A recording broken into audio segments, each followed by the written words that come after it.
baths, 2 offices, a TV room, and a sauna.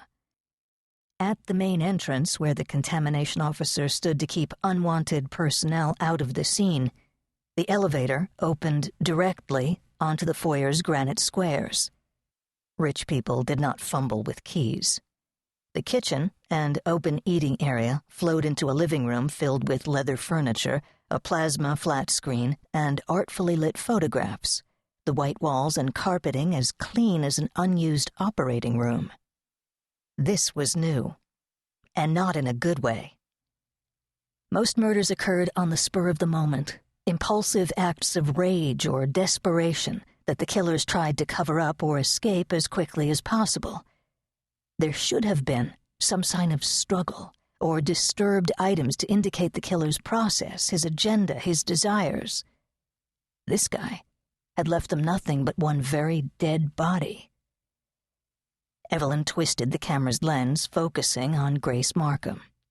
Where was the husband? At work, David said. He's an architect, currently designing the new Rhodes office complex in the flats. No children. Miller and Sanchez are with him right now, finishing up his statement. He last saw Grace when he left for work this morning around 6. Grace had a nail appointment at 10 and a doctor's appointment at 11. Prenatal visit. She was 2 months pregnant. Evelyn looked up. Damn. Yeah, she didn't make either of her appointments, to judge from the messages on the answering machine. Meanwhile, the husband's been showing a proposal to a client all day in full view of at least 5 people at any given moment. When's time of death? 4 a.m. to 10 a.m. at a guess. The husband could have killed her before he left. We'll know more after the doctor does a liver temp at the lab. Why tie her up like that? David asked. I don't know, babe. She gave him a weary smile. I just got here. Do you think there's been a sexual assault?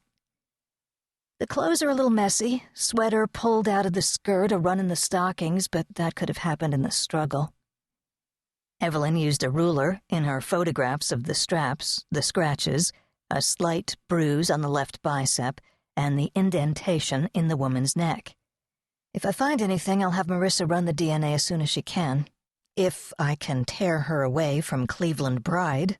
Gonna be a lot of young men upset about Marissa's getting married, Riley said as he went through the victim's purse, which had been left on the counter. They had their chance. You gonna be a bridesmaid, Evie? There are things I won't do, even for my best friend, and wearing a poofy dress is definitely one of them. Hey, don't walk on the other side of the table yet, she warned David as he leaned in to get a closer look at the body. I'm gonna dust the floor tiles in a little bit.